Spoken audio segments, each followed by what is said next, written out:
Oh, say, can you see by the dawn's early light what so proudly we hailed? Welcome to Freedom Fighter Net. I'm Don Klein. I run into a lot of airheaded liberals who think the U.S. Constitution is out of date, obsolete, probably ought to be abolished.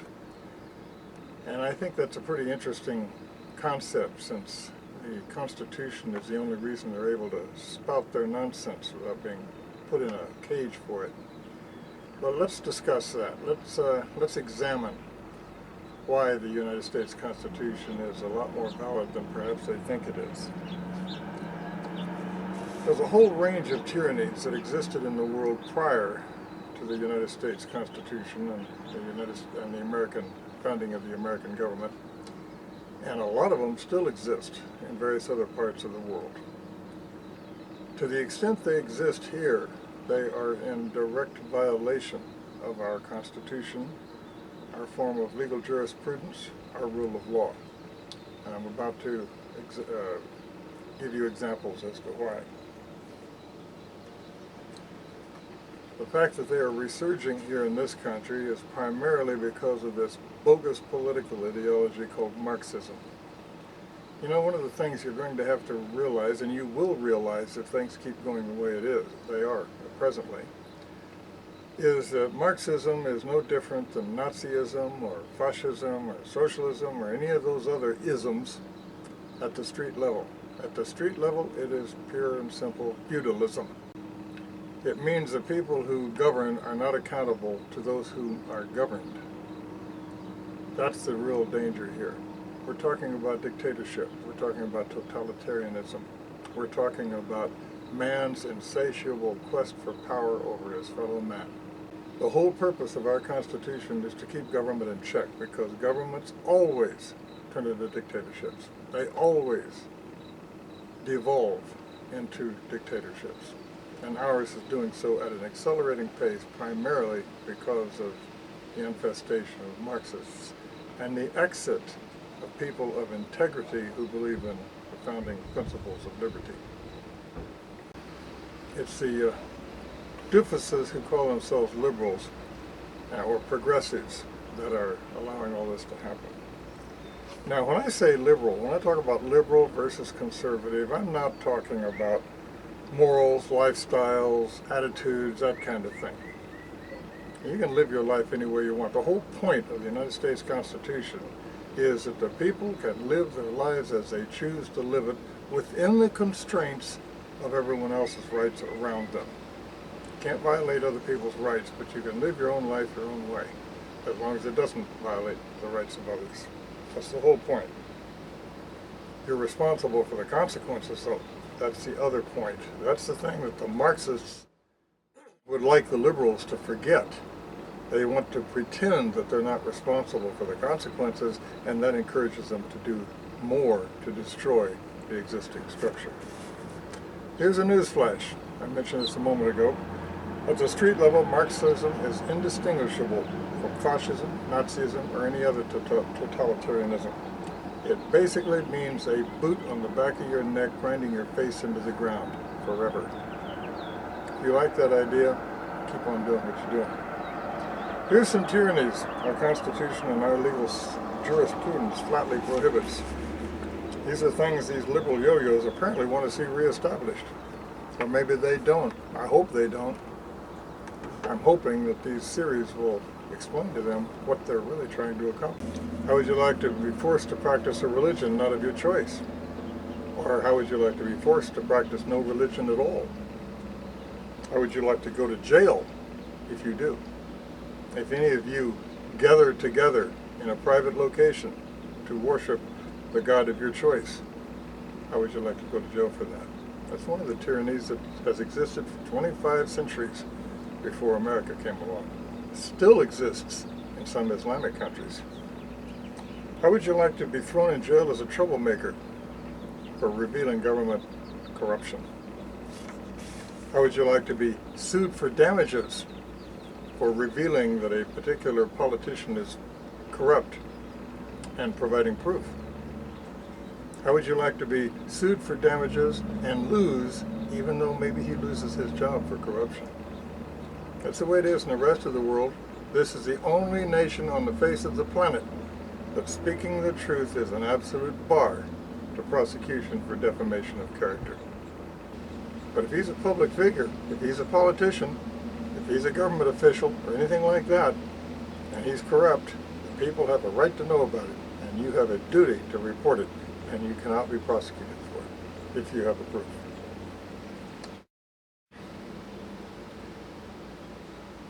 How would you like to be incarcerated, tortured, even executed, perhaps, for criticizing government or government institutions or government personnel? For criticizing the Emperor Obama, what he would like to be. How would you like to be incarcerated, perhaps tortured, even executed, for demanding that government obey the law? How would you like to be jailed for assembling with your fellow citizens to discuss politics or religion or worship the church of the God of your choice? That's the way it is in a lot of other countries. That's the way it is in China right now. It's the way it is in Islamic countries. If the God you're worshiping isn't Muhammad or somebody. How would you like to be shot down where you stand for interfering with a police officer who's beating somebody up gratuitously without good reason? How would you like that? That's the way it is in a lot of countries. That's the way it is in Japan. The police in Japan have absolute powers. They can throw you and put in jail on ice and keep you there indefinitely until you confess. Japan is not a free country. How would you like to be arrested, prosecuted, convicted, and incarcerated for displaying a penknife in self-defense in a subway when you're accosted and threatened by two young punk kids and teenagers, 18, 19 years old? That's what happened to an American tourist, American woman, who was in a London subway, got accosted by a couple of young punks. I don't know if they were mods or crips or what, but they were young punks. She displayed a 1-inch long penknife, hoping that would deter them. Well, it deterred them all right. They went crying to nearest Bobby to report that she pulled a weapon on them. She was arrested, prosecuted, convicted. She would have been incarcerated, except she managed to get out of there and get home. Where in this country, you have a right to keep and bear arms. How would you like to be arrested for defending yourself with a weapon or otherwise against a home invasion? That's the way it is in Great Britain. Some punk breaks into your house, kicks you around, you throw him up against the wall, put a little red mark on his lily white skin, or his black skin as the case may be. Even if you don't use a weapon, you'll go to jail. You're not allowed to defend yourself. There is no right to keep and bear arms or right to self-defense in Great Britain. That's why they have a whole lot of home invasions and criminal activity there. You think Great Britain is safer than America because they ban guns? It ain't. The reason it looks safer is because they don't report everything that happens.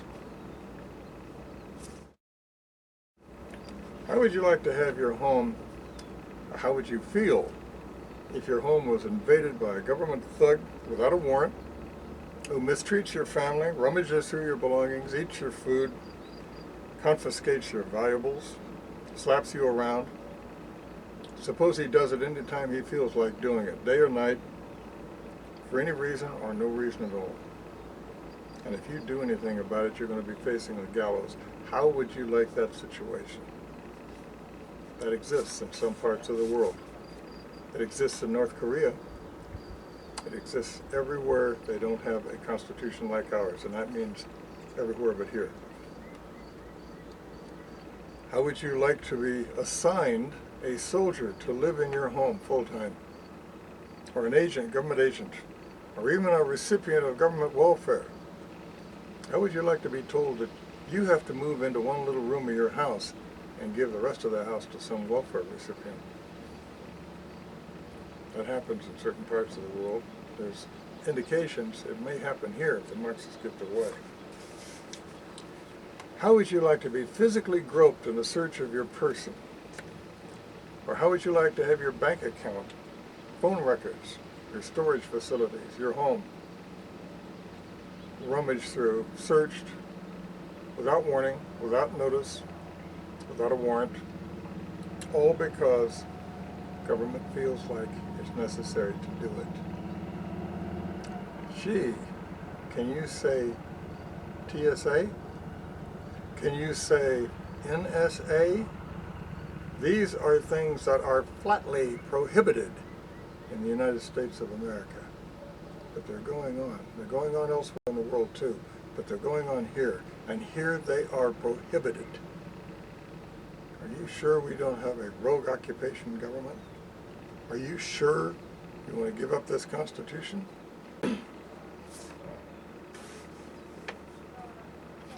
How would you like to be prohibited from exercising, say, your right to free speech or your right to the press, free press, your right to travel? How would you like to be deprived of any right at all unless you undergo first an interrogation under penalty of perjury and have your records checked, have your personal papers and effects, your electronic records examined to make sure you're one of the good guys, that you're not going to cause government any trouble? How would you like that? That's what happens right here in this country when you try to buy a gun. You have a right to keep and bear arms. We'll go into that in great depth in another Freedom Fighter Net.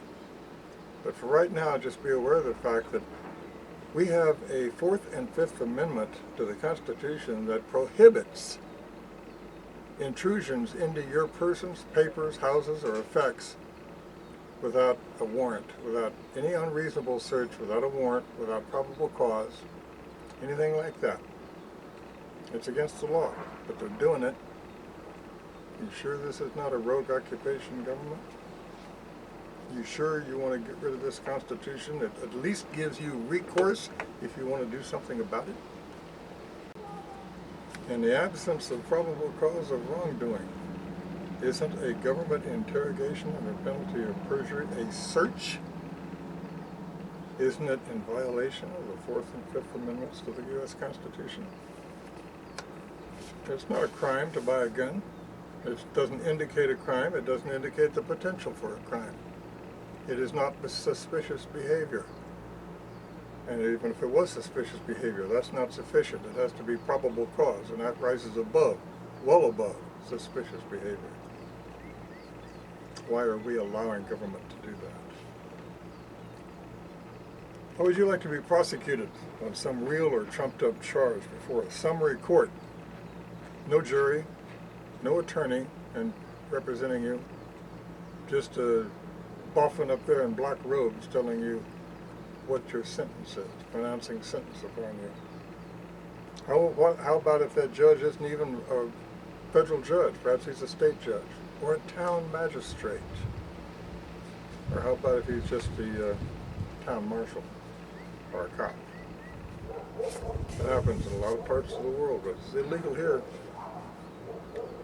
How would you like to be beaten by a cop with a rubber hose if you refuse to answer his questions or you don't know the answers to his questions? You know, that's flatly prohibited by our Constitution, but it still went on in this country for years and years and years until a Miranda decision came along. And the theory was that, well, if you don't know your rights, we can do whatever we want. And this is a government that we're entrusting with our rights. How would you like to be prosecuted by government as many times as necessary to gain a conviction? Now, you've probably heard of a thing called double jeopardy. What do you think double jeopardy is? Well, it's, for example, if you are charged with assault and you were tried for assault and you are acquitted of assault, you cannot be tried again under our Constitution. That's a prohibition against double jeopardy. You cannot be tried again for the same crime. But look at this. It's the issue of double jeopardy has to do with the crime, not the law. In other words, if you commit assault and you are acquitted in state court, it's double jeopardy if you were then prosecuted in federal court for civil rights violation for the same assault, and especially if you're convicted. That's what they did to the police officers who were trying to arrest Rodney King. He was fighting them. He was a big husky guy, taking on 2 or 3 officers at a time. They couldn't get him under control. He was doing what they call a Folsom roll. That's where you're laying on the ground, you roll over quick and you grab a police officer's belt and yank him down to your level so you can get his gun. After that video surfaced of the cops supposedly beating him up, they took him and had him examined by a doctor.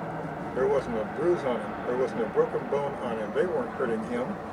They were using techniques with a baton, using the tip of the baton to inflict pain to try to get him to do what he was told to do. State court acquitted those officers, and then they were prosecuted and convicted in federal court for civil rights violations. Pardon my French, that is bull dust. That's not French, that's Australian. Bull dust is a talcum powder like dust that's driven up when you drive cattle over limestone ground. That's what they call it. So what do you think? Should we have double jeopardy? We do have it. Don't you think it's time we put a stop to it? Every crime I've just listed, every item on this list that I've just given you, and lots more are tyrannies. Incredible tyrannies. There are tyrannies if government does them, there are tyrannies if state governments do them, and there are tyrannies if they're crimes if anyone else does them. They're crimes. Now you liberal progressives out there who think the U.S. Constitution is out of date, you really want to get rid of this founding document that prohibits government from doing these things to you? You want to get rid of the document that gives you recourse if government does these things to you? If you do, you're not very bright. Either that or you're nothing but a total totalitarian apparatchik thug. When Ben Franklin emerged from the Constitutional Convention, Mrs. Powell asked him, "Well, doctor, what kind of government have you given us?" Ben Franklin replied, "A republic, ma'am, if you can keep it." Think about that. If you can keep it. Not the Supreme Court, not the Congress, not the President, you. If you, the people, that's you, me, all of us, if we can keep it. The citizens are from whom all power flows. All political power flows from the citizens. Mao Zedong narrowed that down a bit. He was a dictatorial butcher of China. He said all political power flows from the muzzle of a gun. Well, that may be true. It's especially true. V.I. Lenin thought it was true. V.I. Lenin said as long as they have the guns, we are for peace and reformation at the ballot. But once we have the guns, it'll be by the bullet. In this country, we have the guns. We'd better not ever give them up. I'll go over that in depth in a future Freedom Fighter Net.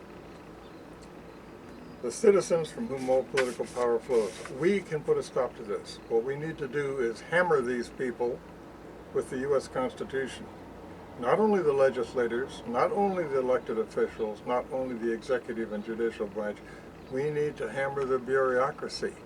We need to hammer the soldiers in the field. I don't mean military soldiers, they're pretty well indoctrinated on this.